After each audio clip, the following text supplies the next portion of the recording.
estamos recebendo nesta manhã de quarta-feira o delegado Fernando Farias, da Divisão de Furtos e Roubos aqui da Delegacia de Brusque, para falar deste tema, a estatística dos furtos e roubos e casos em investigação aqui na cidade de Brusque. Inclusive, eu acabei de receber aqui uma estatística relacionada a esse tema. O delegado já esteve aqui, se não me falha a memória, no ano passado, né? Sempre que convidado ele atende ao pedido da imprensa de Brusque, justamente para fazer uma atualização de como está a delegacia. Delegado, seja bem-vindo, Fernando. Bom dia, tudo bem? Bom dia a todos os ouvintes. Fernando, deixa eu pedir para você aproximar mais o microfone, assim vai ficar mais relaxado, exatamente.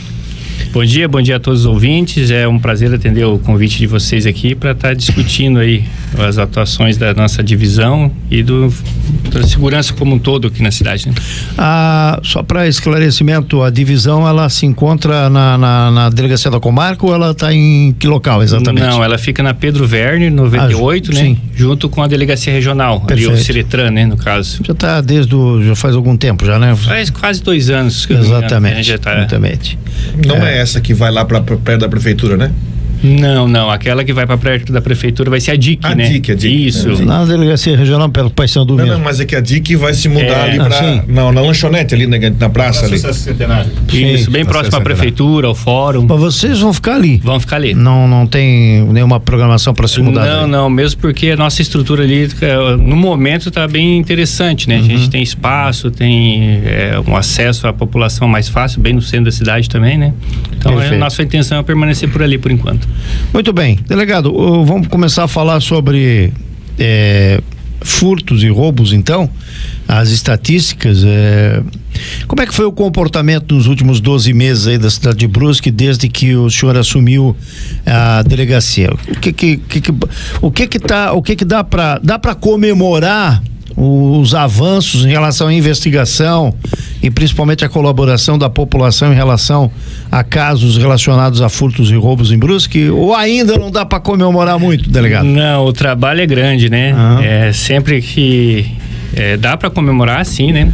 Nem o ano passado a gente conseguiu identificar e retirar aquela associação, aquela organização criminosa que estava praticando roubos em residência e em comércio, que era extremamente violenta, né? Que entrava armados, fazia ali, rendia as pessoas, que inclusive fez a lanchonete. Posteriormente, a funcionária da lanchonete acabou falecendo num acidente de trânsito. Sim. Comoveu bastante a comunidade.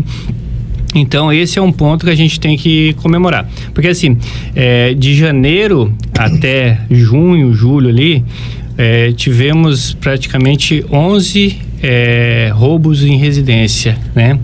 E quando a gente tirou essa associação, essa organização de circulação ali por volta de julho, né? Quando a gente encerrou, praticamente acabou. De julho para dezembro a gente não teve mais nenhum roubo em residência em Brusque. Então a gente vê que realmente era um grupo de 7 pessoas que estavam realmente tocando terror aqui na cidade. Né? E esse é um ponto que a gente tem que comemorar, porque na realidade era de extrema violência esse pessoal, né? E agora a gente volta a trabalhar com os furtos em residência, furtos em comércio, que é o que sempre dá um pouco mais de trabalho, um pouco que chama mais a atenção da comunidade como um todo, né? Esse grupo, delegado, ele que foi descoberto aí no ano passado, qual é a característica e o perfil desse grupo? Era um grupo de pessoas daqui da cidade, da região? Havia colaboração de gente de Brusque, enfim? Qual era o perfil deles? O que a gente percebe ali é que realmente havia um misto, tá? Havia pessoas que estavam há pouco tempo na cidade, tá? Que tinham chegado ali há menos de um ano, podemos assim dizer. Mas já eram criminosos também? Eram criminosos no estado deles. Certo. E chegando aqui em Brusque, se associaram com outras pessoas que já são da região, que já conheciam, como se dizer assim, pessoas da comunidade, sabia que fulano poderia ter dinheiro em casa. Então eles se juntaram e começaram a fazer esses roubos aqui na residência na cidade. Então houve um mixto ali, né? Então, dentro dessas 7 pessoas, havia pessoas aqui da região, naturais aqui de Brusque, e também pessoas de fora. Então, a gente não pode falar que é um pessoal que veio de fora para cometer crimes aqui em Brusque, porque realmente há esse misto, sabe? E agora, uma curiosidade, como é que se chega, no caso desse grupo aí de 7, levou quanto tempo para desbaratá-los? Foi um pouco complicado, porque assim, o primeiro roubo que se teve notícia foi um roubo que teve numa confraternização numa residência, logo na virada do ano, ali, se eu não me engano, dia 6, estava tendo uma confraternização numa residência, eles entraram ali, renderam todo mundo, entraram em 4 pessoas, 3 pessoas entraram e uma ficou no carro. Né? Para você ter uma ideia, esse crime de janeiro foi praticamente o último que a gente conseguiu desvendar. Tá? Porque era muito complexo, né? A gente não tinha informação nenhuma sobre o bando, sobre o grupo, né? Então foi desvendando os outros roubos do grupo que a gente chegou na identificação deles nesse primeiro roubo. Então é bastante complexo, né? Tem investigação que a gente consegue fechar com poucas horas, né? Que a gente tem exemplos bons, como aquele último roubo que teve aqui no centro da cidade, né? Num apartamento, e tem uns que a gente consegue... 24 horas vocês conseguiram. E tem outros que não, demoram 6 meses, até 1 ano. E aí, mas aí qual é o fio da meada que se pega para chegar, por exemplo, já que já chegou, já prendeu, nesse caso específico dos 7, e onde é que foi o start para pegá-los ali? Onde é que é que na realidade essa investigação de janeiro é que assim, a gente usa diversas técnicas, né? Que a gente não pode ficar divulgando. Não, né? Câmera de vigilância é uma, né? É mais comum, né? Eu até fiz a pergunta no sentido para desestimular alguém que está pensando assim, vou entrar no crime e vou fazer uma coisa dela, porque... porque assim, vamos trabalhar no seguinte, exemplo assim, existem crimes que o vestígio está muito aparente, certo, né? As provas estão ali claras, né? Então basta juntar ali e já encerrou o caso. Algumas outras são muito ocultos, são pequenos detalhes. Mas a impressão digital é uma ferramenta de identificação? Com certeza, impressão digital, imagem, né? Imagem assim, que eu noto, por exemplo, edifícios, por exemplo, furto em garagem que acontece. Comércio, está todo mundo já bem preparado, né? Com um sistema de câmera de vigilância, né? Para isso. Inclusive teve um caso que foi até curioso, recente, que foi um rapaz que arrumou uma farmácia e ele foi pego no dia seguinte e estava já tramando outro crime. Sim. Esse caso aí foi bem... como eu vou dizer, foi mais tranquilo para ser resolvido, porque havia imagens muito boas do local do crime, né? E também pelas ferramentas que ele usou, também foi mais fácil chegar na identificação dele, né? Quando ele adentrou em Brusque para fazer esse segundo crime que ele estava planejando, então a gente já sabia quem era ele, né? Foi só interceptar e fazer a prisão dele mesmo. E um caso interessante, né? Que a gente tinha ali algumas investigações em andamento, tanto na cidade de Itajaí como Ilhota, né? De roubos também em comércio. Sim. Que estavam em aberto, e com a prisão dele aqui em Brusque a gente conseguiu colher elementos que indicaram que foi ele que fechou o circuito. Exatamente. Então ele já vai estar respondendo agora por esses 3 roubos, né? Você falou do caso do apartamento, né? O apartamento. Onde é que se está a maior fragilidade? Quem mora numa residência de ser vítima de um roubo de grupo, de uma pessoa, de uma dupla, enfim, ou quem está em apartamento. E geralmente, no caso desse apartamento que foi desvendado aí, esse apartamento não dispunha de câmera de vigilância, era um apartamento que não havia esse tipo de ferramenta, ou tinha? Não, havia sim, e foi muito usado na investigação. E mesmo assim os caras, sabendo que há câmera de vigilância, ainda assim eles são ousados, vão lá e tentam... Eu não sei se é por conta do uso de droga, de entorpecente, né? A pessoa acho que não raciocina muito bem, tem esse adicional, então? Tem. Até mesmo se você for levar em consideração, assim, o roubo e o furto, né? A pessoa entra no estabelecimento comercial, no caso do furto, furta ali R$60 que está do fundo de caixa, porque ninguém deixa dinheiro de um dia para o outro, né? E muita gente usa meio eletrônico. Exatamente. Hoje. Então o que tem ali? É o troco que ele vai usar no dia seguinte. É o trocadinho, né? Então a pessoa arromba, leva R$60, acaba respondendo por um processo, vai ficar preso ali 2, 3 anos por causa de R$60. Se você for colocar na balança, você não faz esse tipo de delito. Sim. Entende? O prejuízo para ele, em condições de ser humano, é muito maior. Claro, mas não raciocina. Não né? raciocina. Desculpa a insistência ainda em relação a esse do apartamento. Como é que eles chegaram? É o tipo de coisa. Eles têm informações ou eles vão no achismo, assim? Não, ali eu acho que tem dinheiro naquele apartamento. Não. Esse caso em específico do apartamento, eu posso até. A investigação está em andamento, mas algumas coisas já estão bem concretizadas. Certo. Né? A gente conseguiu pegar eles no mesmo dia, né? Lá na cidade de Botuverá, os dois estavam lá. Recuperamos o veículo da vítima, só que faltava, né? Porque assim, quem que vai sair de Botuverá para vir para Brusque, para entrar num apartamento e roubar ali dinheiro e veículo? Alguma coisa faltava, né? Alguém tinha passado essa informação. Então a gente começou a aprofundar um pouquinho mais essa investigação nesse caso, né? E chegamos a uma mulher de 40 anos que foi presa ontem, né? E a gente viu que ela realmente tinha um certo vínculo, era a pessoa do relacionamento da vítima. Já conhecia a residência. Tinha essa informação?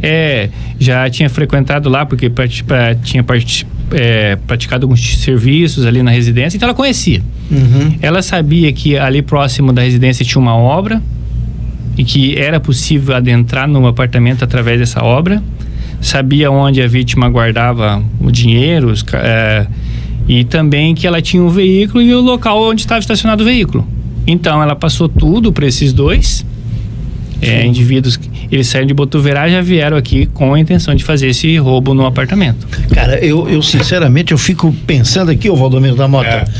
Será que comete uma situação dessa e acha que vai ficar impune, que não vai chegar em quem deu a ideia de que... Eu queria entrar na mente de um criminoso. Eu também queria, sabe? Porque o sistema cognitivo deles eu acho que não funciona, delegado. Não é possível. Ainda mais que a polícia, e vou falar da polícia aqui da região, tem um índice de resolução de que, por exemplo, na questão de furtos, roubos, na questão de homicídios também, o índice de resolução é altíssimo, né? É altíssimo. A polícia está resolve. E olha só que interessante aqui, Dirleta, esses dados aqui, essa planilha que foi. Tem uma planilha? Sim. Tinha uma cópia aí dessa planilha. Eu tenho aqui. Olha só que interessante. São 16 autores de furtos. Todos esses, de acordo com essa planilha, todos eles não têm um furto só. 4, 8, 3, 6, 11. Sim. Essa planilha aí foi um estudo que a gente começou a fazer ali na divisão, porque assim, isso aí é um estudo de 3 anos, tá? Certo.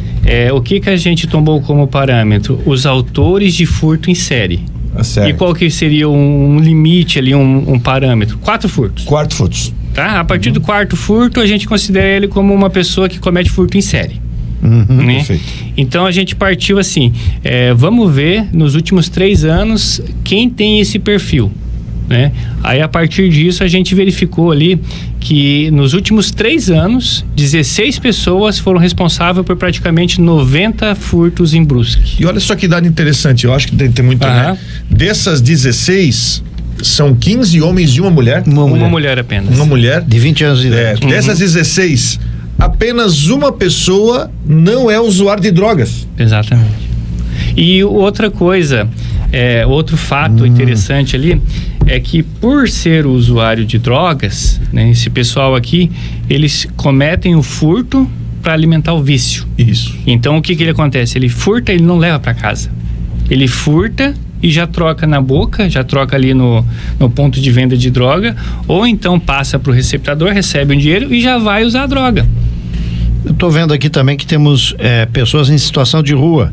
1, 2, 3, 4, 5, 6. 6 em situação de rua, inclusive essa mulher de 20 anos. Exatamente. É um dado também que a gente leva em consideração, né? Porque o que acontece? A pessoa em situação de rua, ela acaba furtando em vários bairros, né? É uma coisa que a gente percebe aqui também, né? Que ele não furta só no centro, só onde ele está, ele acaba furtando em vários bairros. E a pessoa que não está em situação de rua, que tem ali 10, né? Isso. Esses 10, ele acaba furtando no próprio bairro, tá? ele acaba furtando ali de pessoas que moram próximos a ele. Ele não vai muito longe para cometer o furto. É um dado interessante também, porque isso chama a atenção que a comunidade, então, tem um papel importante na hora de desvendar esse crime.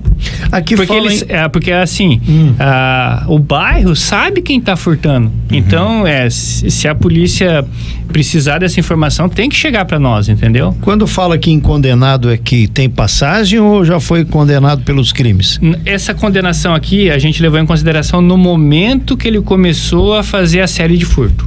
Então, se ele tem uma condenação passada. Então entendeu? Já tem passagem. Isso, se ele já tem condenação, né? Porque passagem ele pode até ter, condenação, né? Tá. Isso. E daí ali acaba misturando bastante, né? Então tem condenado, aqui tem 2 foragidos. Esses 2 foragidos, eles na época, eram 2 pessoas que estavam foragidos de Itajaí. Por algum motivo vieram parar em Brusque e começaram a fazer furto.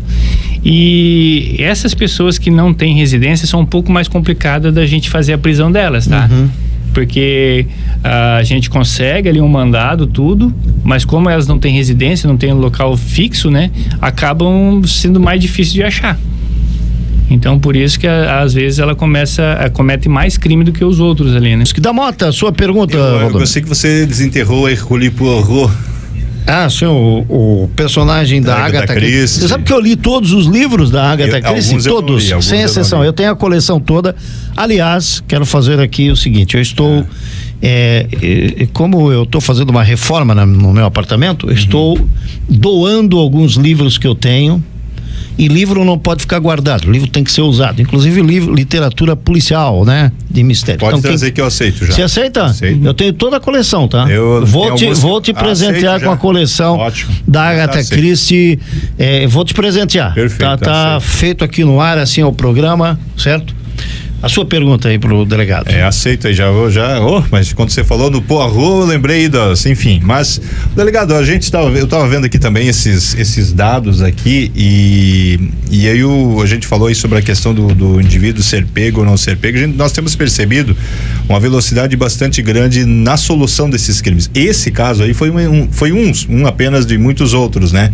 E aí a gente falava antes de entrar no ar que hoje a estrutura da comarca, da delegacia aqui de Brusque, ela tá muito melhor em termos de equipamento, em termos enfim, a questão do humano, né? Falta de defesa vai ser sempre um problema, né? Câmeras, por exemplo, ajudam muito, né? Eu digo, a gente fala de outros tipos de crime, mas principalmente na questão de furto, a presença, a instalação de câmeras é algo que também, pro seu trabalho, ela é fundamental, ajuda bastante, né? Principalmente no crime de furto, né? Porque o que acontece no crime de furto? Ele normalmente, é praticado à noite, sem a presença de ninguém no local. Então, o autor do furto, ele passa ali pelo local, vê que tá tudo, não tem ninguém, nada, ele entra. Então, qual que é a única testemunha que a gente tem? A câmera de vigilância. Então, é muito importante hoje a gente investir pelo menos um pouco em câmera de segurança, né? Porque vai facilitar depois no trabalho de identificação dessa pessoa. Né? Então, é uma ferramenta que a gente usa bastante. Hoje, todo mundo praticamente consegue comprar uma câmera por valor bem barato. Tem câmera de 20, 30 reais. E até as empresas de monitoramento já até auxiliam até para se adiantar. Teve um caso recente aqui de uma lanchonete aqui no centro. Você deve se lembrar, a câmera detectou, o rapaz da empresa de segurança já veio e o rapaz está tentando escapar, já tocou o carro em cima dele. Sim, lembro sim. Foi aqui. Agora, uma curiosidade, doutor, o ladrão, a gente estava falando aqui de crimes de homicídio, por exemplo, aí alguns crimes são arquitetados, tal. O sujeito que ele vai arrombar ou vai furtar um estabelecimento comercial, por exemplo, ele passa, ele olha e já entra, ou geralmente o perfil é de quem monitorou, viu o lugar antes e conhece todo o espaço para poder cometer o crime? Não, pelo que a gente percebe aqui, né, não há um monitoramento, estudo anterior prévio. Na cara e coragem. Realmente, ele passa ali na frente, inclusive a gente teve um histórico ali de um rapaz que fazia furto no centro, Chegou a assistir aquela luta do Popó com o Bambam? Sim. 30 segundos. 30 segundos? O nosso autor de furto ali era praticamente desse jeito. Ele arrombava a janela, entrava no estabelecimento, pegava e saía em questão de 1 minuto. Olá. Ele era muito profissional, né? Então, assim, não tem um estudo prévio. Não tem um estudo prévio. Não tem essa questão, passou, ficou 2 dias vigiando. Não, ele tá andando à noite, verifica ali uma vulnerabilidade na janela ou na porta, ele entra. Uhum. Então, é esse o perfil de quem faz furto aqui na nossa cidade. E aí não importa o que tem pela frente, ele leva o que... Leva o que tem e muitas vezes é dinheiro de fundo de caixa. Uhum. É aquele pouquinho de dinheiro, um celular que está em cima da bancada, é pouca coisa. Ou às vezes vai de uma loja, leva, sei lá, bebida. Isso. Aí leva essa cigarro. Leva essa bebida para trocar por droga, né? Porque às vezes ele nem é o usuário ali da bebida, ele é mais da droga, né? Então é pouca coisa. É por isso que é muito rápido. Ele entra, pega qualquer coisinha que está disponível e sai. Uhum. Né? E outro importante aqui conversando a respeito desses 16 aqui, né? Os 16 mais de Brusque. Sim. Todos eles, com exceção do número 4 aqui, né? Que cometeu 6 furtos, todos os outros estão presos hoje. Entendeu? E a gente faz um acompanhamento desse pessoal, porque quando esse pessoal voltar para a rua, eles vão voltar a furtar. Uhum. Infelizmente, é uma realidade que não dá para deixar de ser levado em consideração. E então é isso. A gente, tanto nós como a Polícia Militar, a gente identifica, tira de circulação. Ele vai ficar um período trancado, vai ficar um período preso, vai voltar para a rua, vai voltar a furtar e a gente vai ter que tirar de novo de circulação. E uma média de idade muito parecida, né? Sim, você vê que não são jovens, né? Sim. A exceção da mulher de 20 anos ali, praticamente todos os outros têm acima de 30 anos. Isso, é interessante. Agora, doutor, e o furto de celular? Esse em matéria de registro é o campeão hoje lá na delegacia? Sim. O furto do celular e o roubo do celular ainda é o que mais acontece na cidade. Porque é um objeto fácil, tem valor agregado, né? Tem valor agregado para a vítima, né? Digamos assim. Porque para quem furta, normalmente ele vai trocar por droga ou vai vender por um valor muito irrisório, né? R$100, R$200. Mas ainda é o objeto que é mais furtado, assim, mais roubados no caso, né? A Alice faz uma pergunta aqui, doutor. Pergunta ao delegado por que quem compra algo, ela colocou o termo roubado, mas pode ser furtado ou roubado, também não é cobrado pela justiça. Acho que eu entendi a pergunta. O receptador, de certa a pergunta dela é a seguinte: pergunta ao delegado por que quem compra algo roubado também não é cobrado pela justiça. Não, na realidade, quando é identificado, ele é cobrado. A pena do delito de receptação é idêntica ao do furto simples, é de 1 a 4 anos. Sim. Né? É idêntica. Então, quem furta e quem recepta, quem pratica a receptação, tem a mesma pena. Né? Então, se essa pessoa é identificada, ela também vai ser cobrada pela justiça, ela vai receber uma sanção, né? Doutor Fernando, tem uma dúvida que eu já vi em outras cidades, mas eu gostaria de ver como é que funciona aqui. Existem os casos de celulares que são furtados ou roubados em que o dono do telefone, enfim, oferece o dado do GPS do telefone. Localização. Na localização. Olha, meu telefone tá nesse momento nessa casa aqui. A polícia, ela vai atrás dessa residência se o telefone oferecer a localização? Quando a localização é precisa, nós vamos atrás. Sim. Agora, quando assim, dando um prédio, por exemplo, né? Ali tem dezenas de apartamentos, aí se torna inviável. É difícil, né? Aí o caminho de investigação é outro, mas tem, tá? Não é uma coisa que a gente para por aí, tá? A localização é um dado importante, mas não é um dado decisivo na investigação, entendeu? Mas sim, a gente vai atrás, e se identificado que é uma residência, a gente vai tentar recuperar esse aparelho ali. Em relação aos receptadores que no caso dos celulares, né, roubados e furtados, qual é o índice aqui em Brusque desse tipo de crime? Ou ele não fica por aqui quando o celular é roubado ou furtado? Geralmente não fica aqui na região, não fica aqui na cidade. Até que fica bastante, viu? Porque qual que é a característica? É do usuário que vende, que troca por droga. Certo. Aí o que acontece? Essa pessoa que pegou o celular, troca de droga, ele vende pra frente. Certo. Só que acaba ficando na comunidade. Então a gente recupera bastante desses aparelhos e as pessoas que estão com esses aparelhos respondem por receptação, tá? Mas fica assim, eu creio que a grande maioria fica aqui na cidade mesmo. E quantos casos o senhor tem ideia eu não hoje? consigo, porque volta e meia a gente está recuperando celular ali na divisão. Né? A gente recupera e já faz o caminho inverso para tentar chegar no furtador, né? E já restitui o celular para a vítima. Mas eu não cheguei a fazer esse levantamento ainda, mas é bastante, viu? Por semana a gente recupera ali uns 4, 5 celulares. Nós tivemos aí no jogo do Brusque e Amazonas, no jogo final do Campeonato Brasileiro da Série C. Inclusive um colega nosso aqui da emissora estava lá trabalhando e de repente colocou a mão e o meu celular, não foi, Rodrigo? Quando se trata de eventos de muita aglomeração, FENARECO, jogo de futebol, shows, enfim, né? Nesse caso específico do ano passado, me parece que o grupo que veio aqui roubar, furtar, era de fora, né? Normalmente são de fora, tá? Ele já vem preparado para isso. Ele sabe que vai ter um grande evento, né?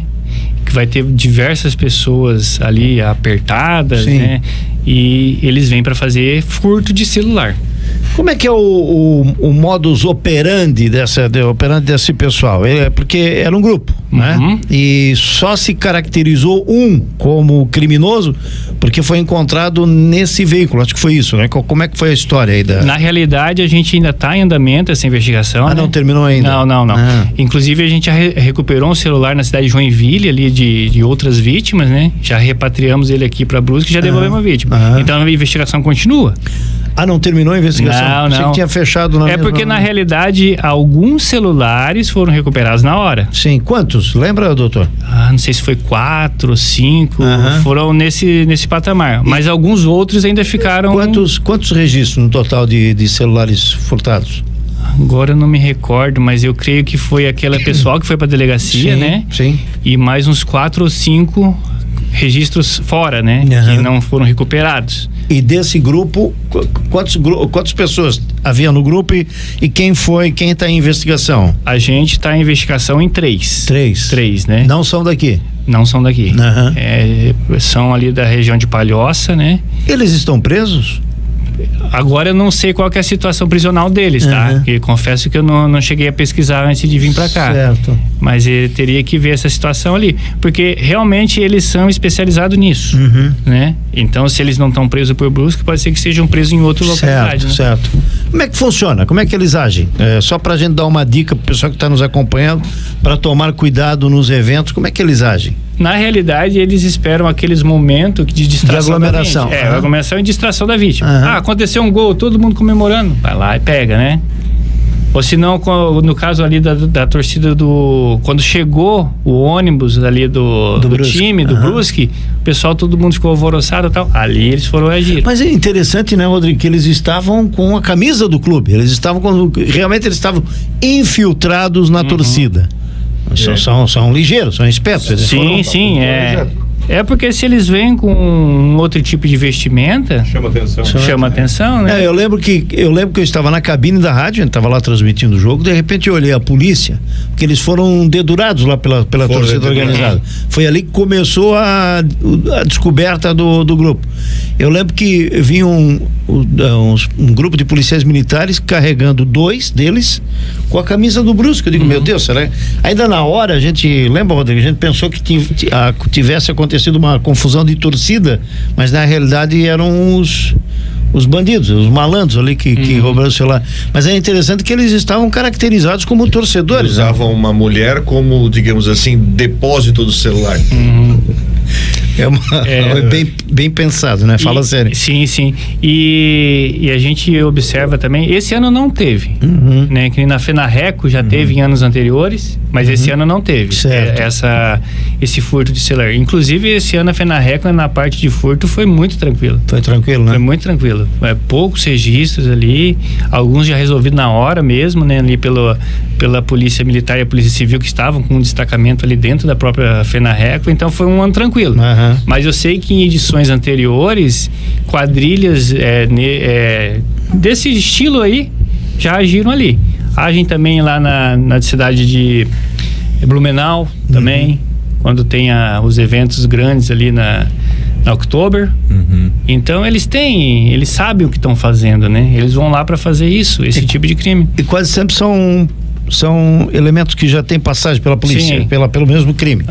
Já estão soltos, porque o processo está em andamento. Exatamente. E é o caso de vocês continuam investigando, né? Colhendo provas para incriminá-los. Mas eles não param, eles continuam na mesma. Aí o que falha aí? É a lei que não pune direito e eles. Porque na realidade o crime de furto é um crime que de menos potencial. Porque não tem violência, não tem grave ameaça, então não é considerado um crime hediondo, então vai cumprir pouco tempo de pena, já vai voltar para a rua. Então é complicado, né? E o que acontece que nem nesse caso do pessoal do serial aqui, que cometem diversos furtos, que a gente aqui em Brusque o juiz tem uma caneta pesada, viu? Aqui bom. É um pouquinho diferente, né? Que bom, né?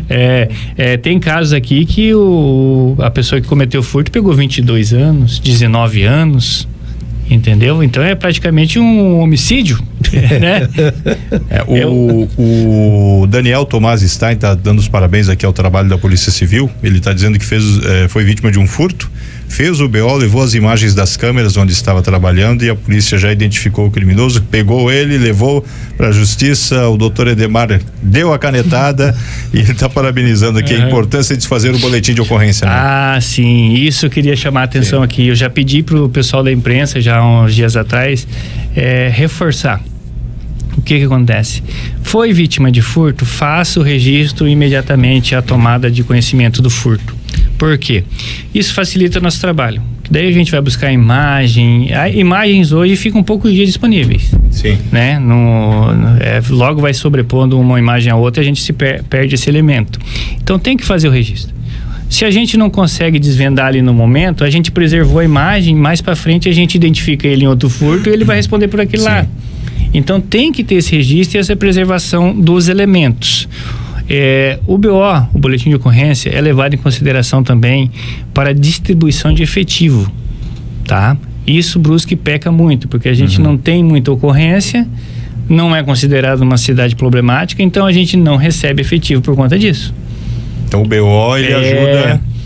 Infelizmente, tudo estatística hoje, né? Se não tem ocorrência, não tem por que mandar policial. Sim. Então tem que ser feito o boletim de ocorrência.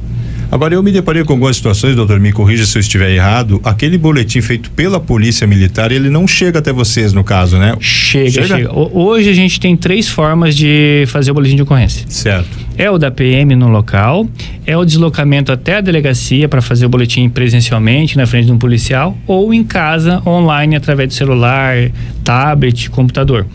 Todos esses boletins chegam para mim. Entendi. Todos eles. Eles têm um caminho único, que é chegar para a autoridade policial que é responsável pela investigação. Então ele vai chegar para mim.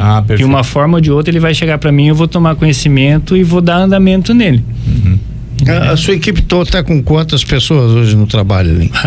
É um caso assim que eu tenho 2 agentes. 2 agentes e um escrivão. É o Fernando mais 2? Você e mais 2 ou você tá... Eu e mais 2. Você e mais 2. Isso, essa é a equipe que está aqui em Brusque para atender, acho que 140 mil habitantes. Exato. Né?